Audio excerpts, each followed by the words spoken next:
কলকাতায় আবাসিক হোটেলে আগুনে নিহতদের মধ্যে 6 জনের মরদেহ এসেছে দেশে। ভোমরা ও বেনাপোল স্থলবন্দর দিয়ে হস্তান্তর নেওয়া হচ্ছে নিজ বাড়িতে।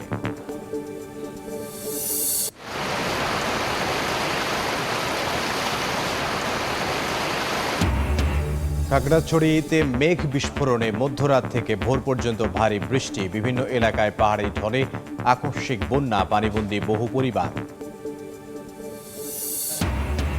সড়কপথে যুক্ত হচ্ছে দ্বীপ জেলা ভোলা রহমতপুর হিজলা মেহেন্দিগঞ্জ রুটে। মহাসড়ক নির্মাণের সিদ্ধান্ত প্রধানমন্ত্রীর, দূরত্বের সঙ্গে সময় ও খরচ কমার আশা।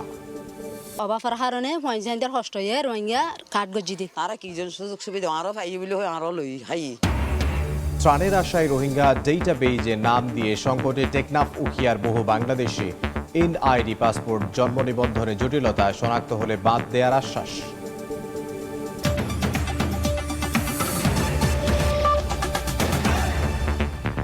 বাংলার সময়ের সঙ্গে আছে আমি ইমদাদুল হক। কলকাতায় আগুনে নিহত 6 বাংলাদেশির মরদেহ পৌঁছেছে দেশে। দুপুরে সাতক্ষীরার ভোমরা দিয়ে হস্তান্তর করা হয় একজনের মরদেহ। পরে বিকেলে যশোরের বেনাপোল দিয়ে আসে আরও 5 জনের লাশ। সারিবদ্ধ অ্যাম্বুলেন্স, একে একে তোলা হলো মরদেহগুলো। ভিনদেশে ভয়াবহ অগ্নিকাণ্ডে মর্মান্তিক মৃত্যু হয় তাদের। ভারতের কলকাতায় চিকিৎসা করাতে গিয়ে আবাসিক হোটেলে অগ্নিকাণ্ডে নিহত হন 7 বাংলাদেশি। তাদের মধ্যে 6 জনের মরদেহ আসলো দেশে। শনিবার বিকেলে বেনাপোল বন্দরের ইমিগ্রেশনে 5 জনের লাশ হস্তান্তর করা হয়। তাদের মধ্যে 4 জন কুষ্টিয়া সদর উপজেলার আরুয়াপাড়া এলাকার বাসিন্দা গণমাধ্যম কর্মী দেবাশিস দত্ত ও তার স্ত্রী, শিশু সন্তান ও শ্বশুর রয়েছেন। আর একজন সাভারের আমিনবাজারের ব্যবসায়ী আহমেদ বাবু। ভারতের ইমিগ্রেশন পুলিশ ও বিএসএফ এর কাছ থেকে মরদেহগুলো বুঝে নেন বিজিবি এবং বেনাপোল ইমিগ্রেশনের পুলিশ। এ সময় কান্নায় ভেঙে পড়েন নিহতদের স্বজনরা। একই অগ্নিকাণ্ডে নিহত আরেক বাংলাদেশি আলিমুজ্জামান সাজুর মরদেহ ভোমরা ইমিগ্রেশন পুলিশের কাছে হস্তান্তর করা হয়। ভারতের ঘোজাডাঙ্গা ইমিগ্রেশন পুলিশ ও বিএসএফ এর সদস্যরা এ সময় উপস্থিত ছিলেন। আর বাংলাদেশের পক্ষে উপস্থিত ছিলেন ভোমরা ইমিগ্রেশন পুলিশ ও বিজিবি সদস্যরা। পরে অফিসিয়াল কার্যক্রম শেষে স্বজনদের হাতে মরদেহ হস্তান্তর করা হয়। এই যে দুর্ঘটনাজনিত এতগুলা মানুষ মারা গেল বা এটাকে আমি খুবই নিন্দা জানাই। এই নিরাপত্তাহীনতার জন্য আমি ভারত সরকারকে দায়ী করি। যারা মারা গেছেন তাদের ভিতরে একজনের লাশ জনাব এস এম আলিমুজ্জামান ওনার নাম। ওনার লাশ আমরা দুপুর 12টার দিকে ইন্ডিয়ার বিএসএফ এবং ইমিগ্রেশন কর্তৃপক্ষের তরফ থেকে তার লাশ আমাদের কাছে বোঝাই দেয়। আমরা লাশটা 12টার দিকে গ্রহণ করে যিনি মারা গেছেন ওনার ভাই জনাব এস এম নুরুন নবী, ওনার কাছে ওনার ভাইয়ের লাশটা আমরা বুঝিয়ে দিই। গত 12 আগস্ট ভোররাতে ভারতের পশ্চিমবঙ্গের কলকাতা শিখা ইন আবাসিক হোটেলে অগ্নিকাণ্ডে নিহত হন 7 জন বাংলাদেশি সহ 9 জন। এদের মধ্যে 6 বাংলাদেশির মরদেহ আসলো দেশে। আর নিহত রেপতি সরকারের মরদেহ স্বজনদের আবেদনের প্রেক্ষিতে কলকাতা নিমতলা শ্মশানে দাহ করা হয়। তৌফিক মাহমুদ, সময় সংবাদ। মেঘ বিস্ফোরণের পর ভারী বৃষ্টিতে খাগড়াছড়ির চেঙ্গি ও মাইনি নদীর পানি বেড়ে তলিয়ে গেছে নিচু এলাকা। পানিবন্দী হয়ে পড়েছেন বহু পরিবার। ঘরবাড়ি ছেড়ে অনেকেই আশ্রয় নিয়েছেন উঁচু স্থান ও সড়কে।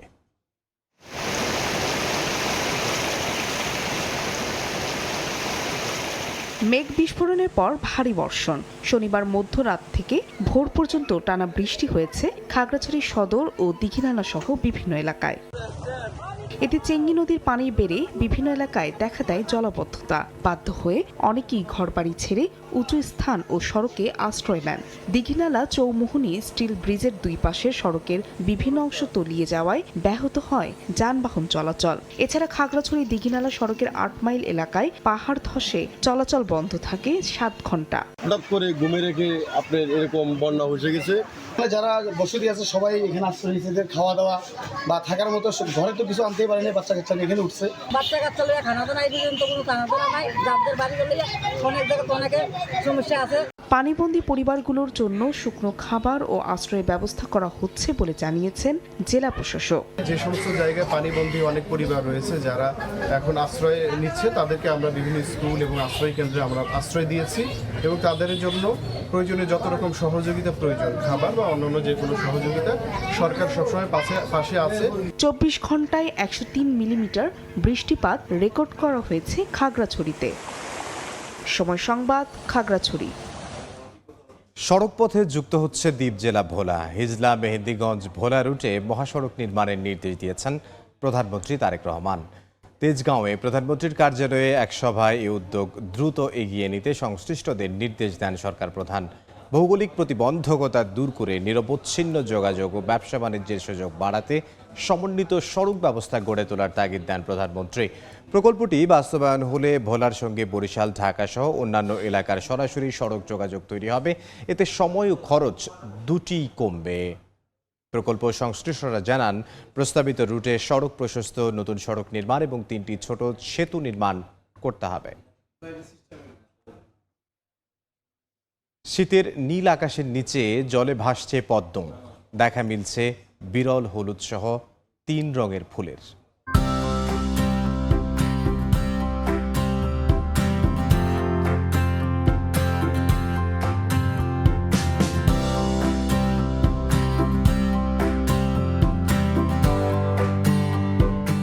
কুমিল্লার দক্ষিণ গ্রামে পদ্মবিলের সৌন্দর্য নিয়ে প্রতিবেদন থাকছে সংবাদের শেষাংশে।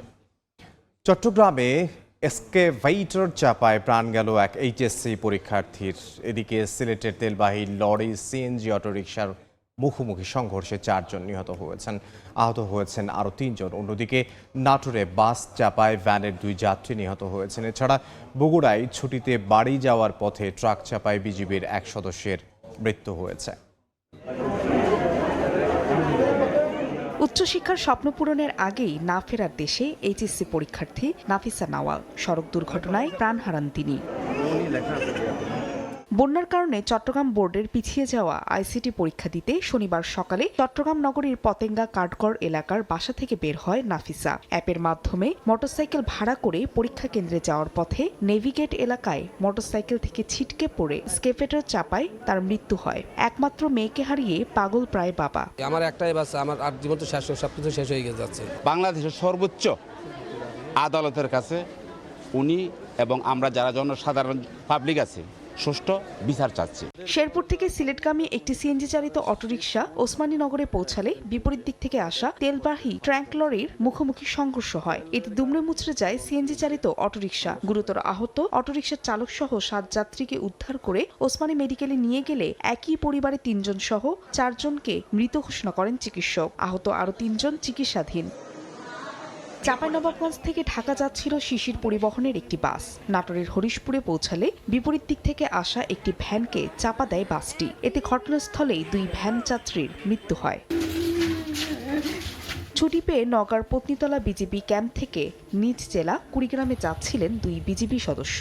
বগুড়ার মোকামতলা এলাকায় যাত্রা বিরতি দেন তারা। এ সময় সড়ক পার হওয়ার সময় বগুড়া থেকে রংপুরগামী দ্রুতগতির একটি ট্রাক রফিকুল ইসলামকে চাপা দেয়। এতে ঘটনাস্থলেই তার মৃত্যু হয়।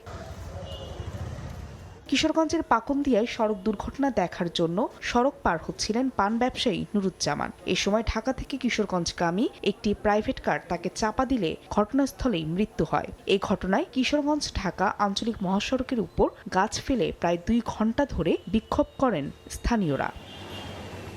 ফাহরিয়া ফারজানা, সময় সংবাদ। বাংলার সময় আরও থাকছে।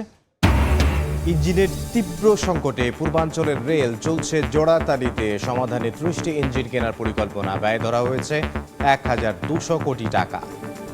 ত্রাণের আশায় রোহিঙ্গা ডেটাবেজে নাম দিয়ে সংকটে টেকনাফ ও খিয়ার বহু বাংলাদেশি।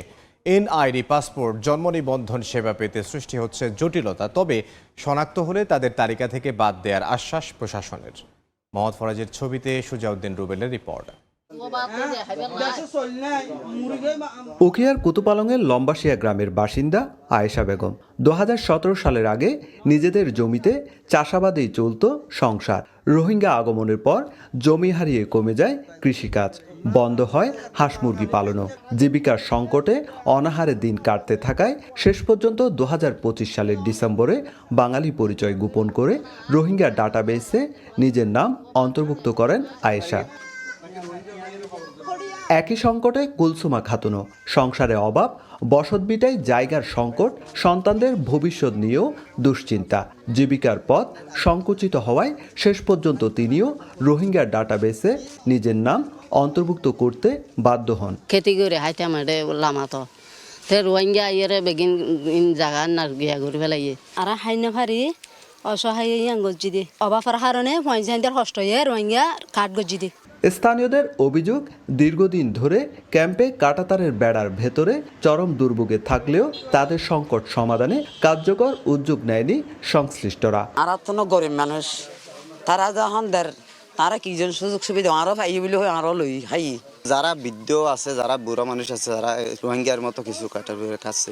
শরণার্থী ত্রাণ ও প্রত্যাবাসন কমিশনের দাবি, ত্রাণের আশায় কিছু স্থানীয় দরিদ্র মানুষ রোহিঙ্গা হিসাবে নিবন্ধিত হয়েছে। ইউএনএইচসিআরও বলছে নিবন্ধন একটি চলমান প্রক্রিয়া। যতক্ষণ পর্যন্ত না বাংলাদেশের নাগরিকরা এসে এটা ফেস না করবে, ততদিন পর্যন্ত আমাদের পক্ষে মুশকিল জানা আসলে প্রকৃতপক্ষে কতজন এই ধরনের নিবন্ধিত হয়েছে। Across these activities, some Bangladeshi nationals can be identified, referred to UNHCR for an in-depth interview, and where this is established to be true, then they are removed from the Rohingya refugee database.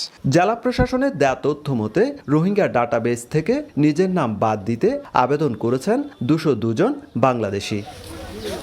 Sujauddin Rubel, সময় সংবাদ, কক্সবাজার।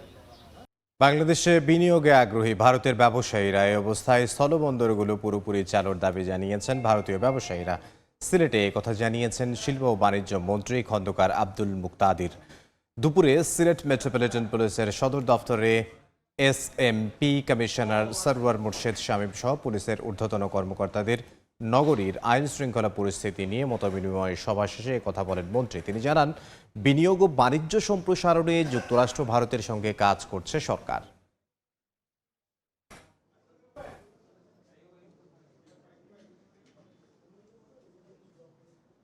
বাংলাদেশে বিনিয়োগের ব্যাপারে আগ্রহী, তাদের মধ্যে কেউ কেউ ইতিমধ্যে বাংলাদেশে বিনিয়োগ করেছেন। তো তারা চান আমাদের যে ল্যান্ড বর্ডার সেগুলি পুরোপুরি আবার ফাংশনাল হোক। তারপরে এইগুলি বন্ধ হওয়ার কারণে তাদের কাঁচামালের মূল্য বেড়ে যায়, সেটি তারা জানিয়েছেন।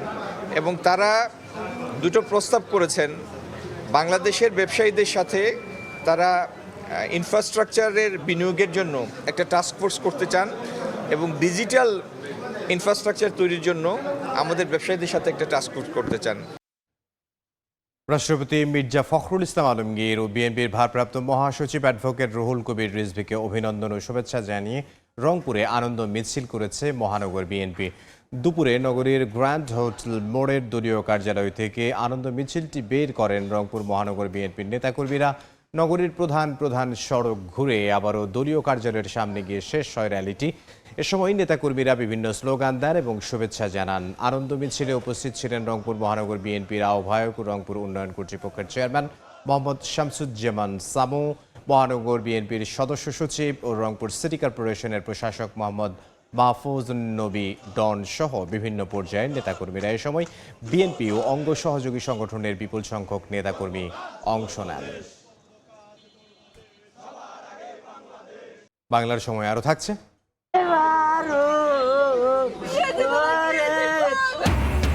রাজবাড়ীতে বসতঘরে ঢুকে যুবককে গলা কেটে হত্যা, চট্টগ্রামে সাবেক ব্যাংক কর্মকর্তার গুলিবিদ্ধ মরদেহ উদ্ধার, খুলনায় জোড়া হত্যাকাণ্ড মামলার 3 আসামি গ্রেফতার।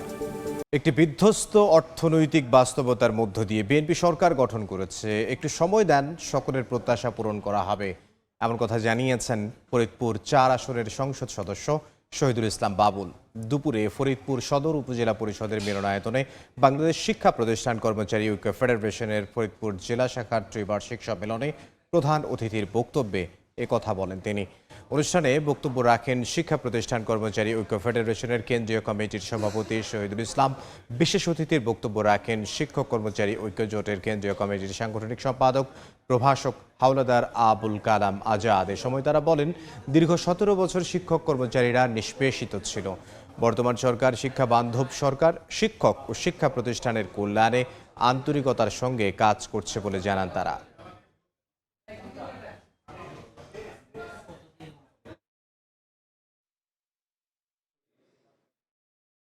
আমাদের তৎকালীন প্রধানমন্ত্রী বেগম খালেদা জিয়ার আপ্রাণ চেষ্টায় অবসর কল্যাণ সুবিধা বোর্ড গঠন করে। অবসর কল্যাণ সুবিধা বোর্ড গঠন করার একটাই কারণ, যখন আমাদের শিক্ষক অবসর কল্যাণ চলে যেত তখন তারা শুধু একটা ছাতা এবং কোরআন শরীফ এক সেট পাঞ্জাবি পায়জামা নিয়ে তারা অবসর হয়ে যেত। এই জিনিসটা উপলব্ধি করে আমাদের মাননীয় প্রধানমন্ত্রী, তৎকালীন প্রধানমন্ত্রী, সে আমাদের শিক্ষকদের জন্য একটা বিশাল অবদান রেখে গেছেন, যেটা আমরা এখন শিক্ষকরা অবসর কল্যাণ গেলে আমাদের বাদবাকি জীবনটা চলতে পারি, সে আমাদের ব্যবস্থা করে দিয়ে গেছে। জাতির উন্নয়নের প্রধান মাপকাঠি তার শিক্ষা, তার ছাত্র, তার শিক্ষক। আপনারা সেই দায়িত্বে আছেন। আমি বিশ্বাস করি আপনারা আপনাদের কাজটা নিষ্ঠার সাথে, সততার সাথে, আন্তরিকতার সাথে, হৃদয় দিয়ে আপনারা করবেন। জলবায়ু পরিবর্তনের ঝুঁকি মোকাবিলায় বিশ্বের বৃহত্তম ম্যানগ্রোভ বন সুন্দরবন।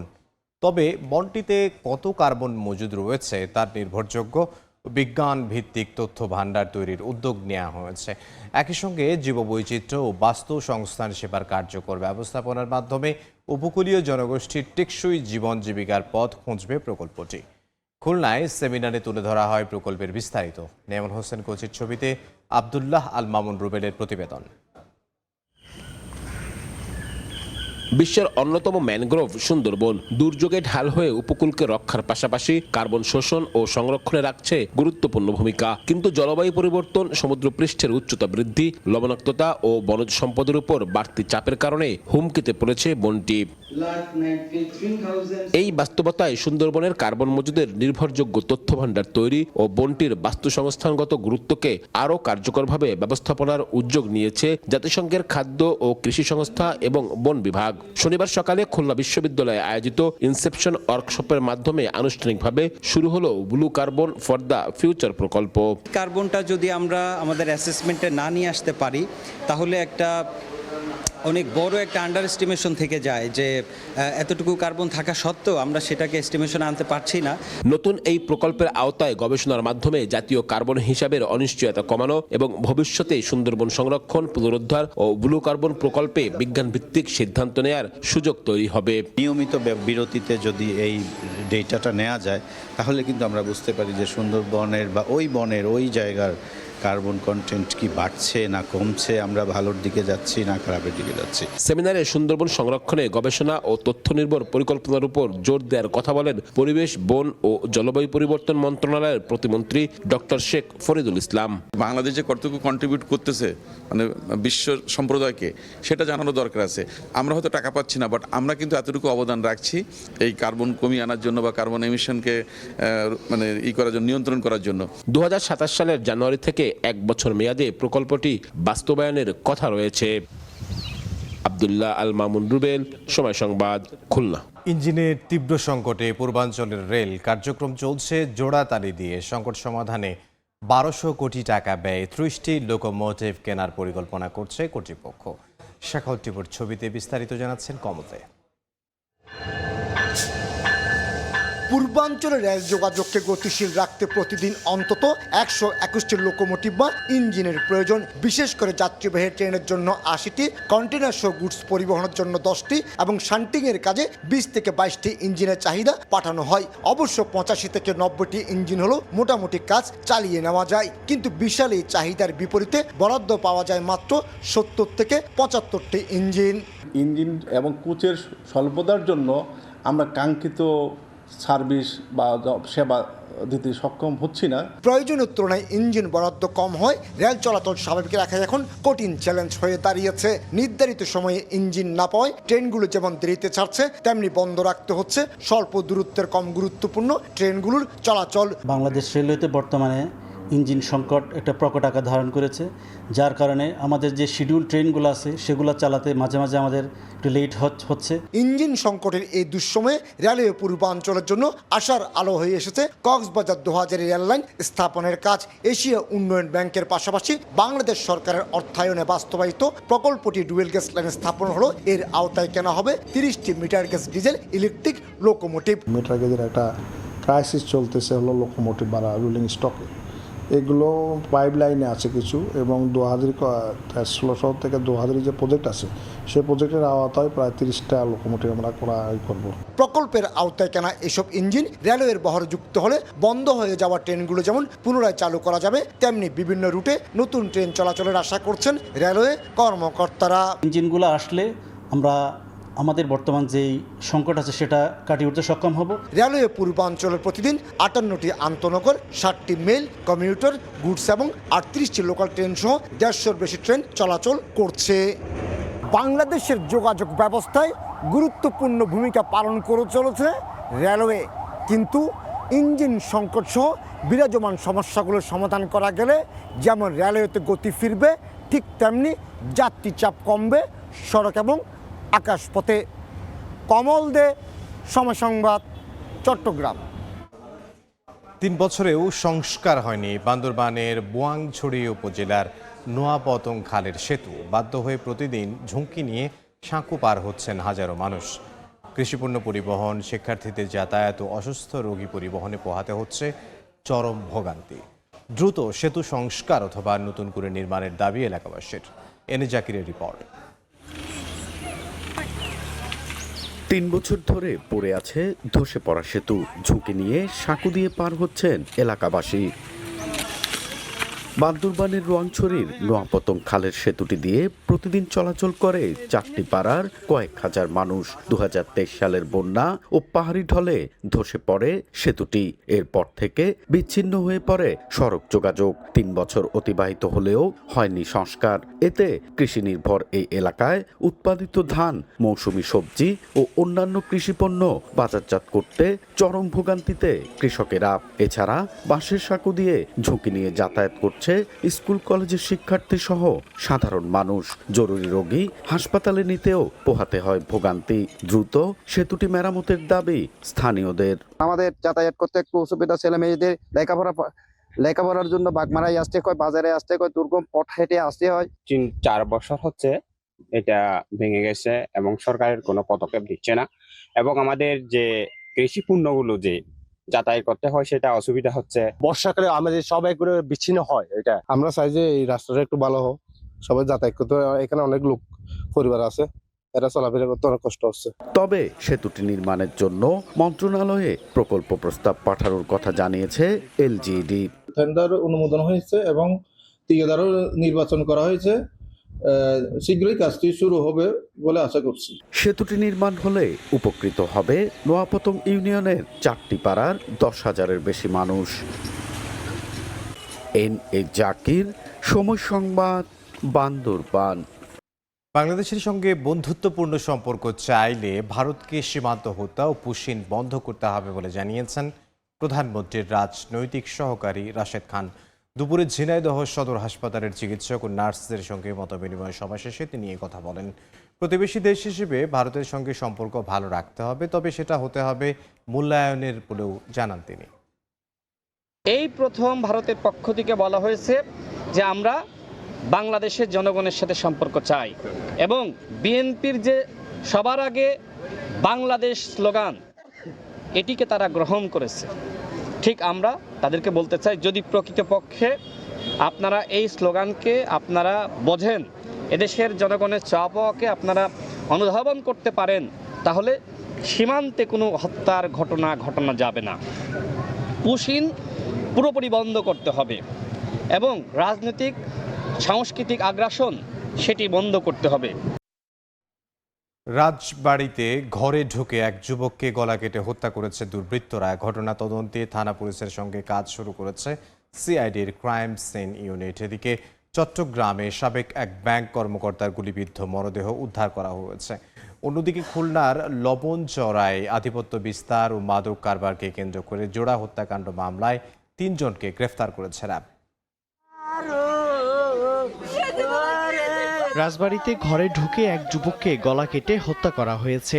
শনিবার দুপুরে গোয়ালন্দ পৌর জামতলা এলাকার ফারুক শেখ নামে এক যুবককে নিজ ঘরে রক্তাক্ত অবস্থায় দেখতে পান পরিবারের সদস্যরা। খবর পেয়ে ঘটনাস্থল থেকে মরদেহ উদ্ধার করে পুলিশ। চট্টগ্রামে সাবেক এক ব্যাংক কর্মকর্তার গুলিবিদ্ধ মরদেহ উদ্ধার করা হয়েছে।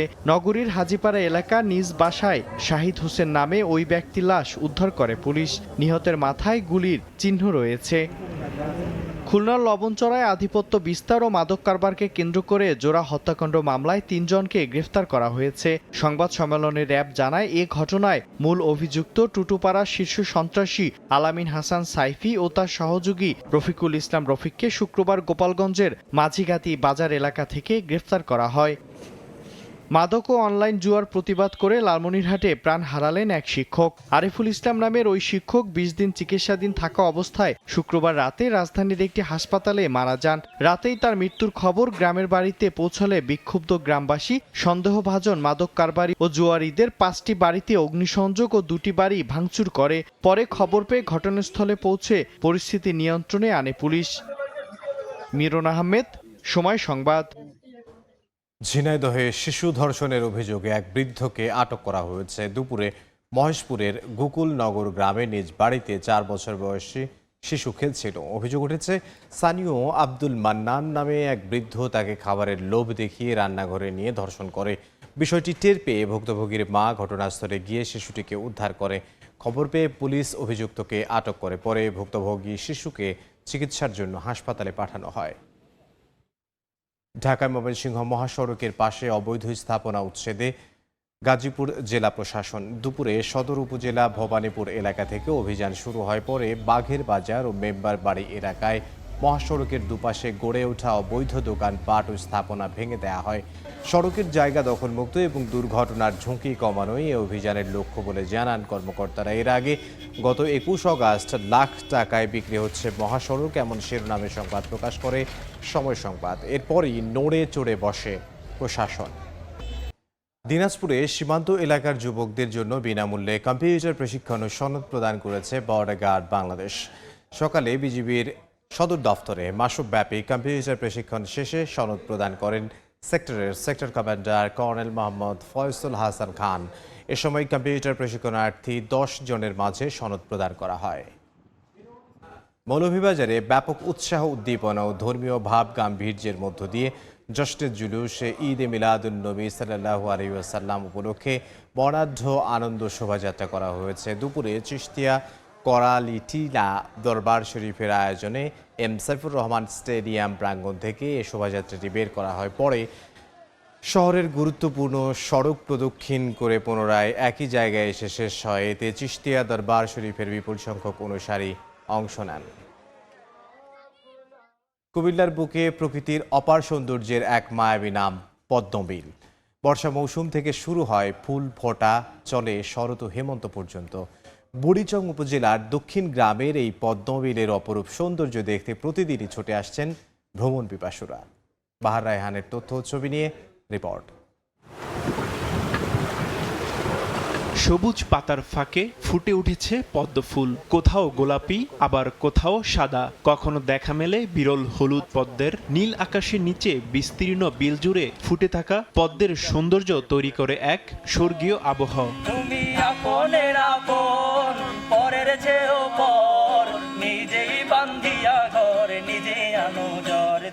সামাজিক যোগাযোগ মাধ্যমে ছড়িয়ে পড়ার পর অল্প সময়েই পুরো দেশ বিদেশে পরিচিতি পায় কুমিল্লার বুড়িচং উপজেলার দক্ষিণ গ্রামের এই পদ্মবিল। বর্ষা মৌসুম থেকে শুরু হয় ফুল ফোটা, চলে শরৎ হেমন্ত পর্যন্ত। দেশের বিভিন্ন প্রান্ত থেকে প্রকৃতিপ্রেমী ও ভ্রমণ পিপাসুরা ছুটে আসেন এই পদ্মবিলে। লাল ফুল আছে, সাদা ফুল আছে, পদ্ম ফুল যেটা সব জায়গায় দেখা যায় না, এখানে আমরা আইসে এটা দেখছি, আমাদের কাছে অনেক ভালো লাগছে। সৌন্দর্য দেখে আসলে প্রকাশ করার মতো কিছু নাই। প্রাকৃতিক দৃশ্য তো অবশ্যই সবসময় সুন্দর। যারা শহর থাকে, গ্রাম সাইডে আসলে তারা চমৎকারভাবে গ্রামীণ যে পরিবেশে যে পদ্ম ফুলের একটা সমার থাকে এটা উপভোগ করতে পারবে। 15 একর বিল জুড়ে সকাল থেকে সন্ধ্যা পর্যন্ত 8 থেকে 10টি নৌকা চলাচল করছে। দর্শনার্থীদের অনেকে সৌন্দর্য উপভোগের পাশাপাশি পদ্ম ফুল ছিঁড়ে নিয়ে যাচ্ছেন। এতে একদিকে নষ্ট হচ্ছে সৌন্দর্য, অন্যদিকে পদ্মের বংশ বিস্তারও বাধাগ্রস্ত হওয়ার আশঙ্কা তৈরি হয়েছে। 4টা 6টা 10টা 20টা এইরকম করে ছিঁড়তে আসে না, সৌন্দর্যটা দিন দিন গেলে কমাইলে অনেক চিন্তা চেষ্টা করতেছে। যারা আসবেন আসলে এই প্রকৃতির ফুলকে ছিঁড়ে নিয়ে যাবেন না, এটা সৌন্দর্যের বিষয়। 2018 সালের বর্ষায় প্রথম ব্যাপকভাবে মানুষের নজরে আসে দক্ষিণ গ্রামের পদ্মবিল। সময় সংবাদ, কুমিল্লা। বাংলার সময়ের শীর্ষ সংবাদগুলো জানিয়ে দিচ্ছে আরও একবার। কলকাতায় হোটেলে আগুনে নিহত 6 জনের মরদেহ স্বজনদের কাছে হস্তান্তর। সাতক্ষীরায় একজনকে দাফন, বাকিদের নেওয়া হচ্ছে কুষ্টিয়ার নিজ বাড়িতে।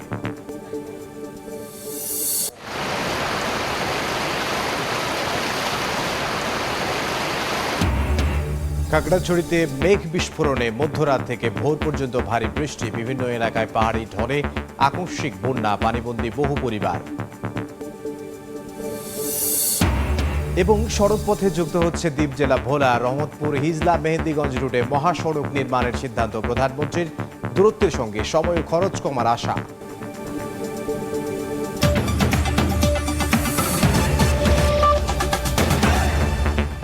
এই ছিল বাংলার সময়। এরপর সন্ধ্যার সময় নিয়ে আসছে কিছুক্ষণ পর, সঙ্গে থাকুন সময়।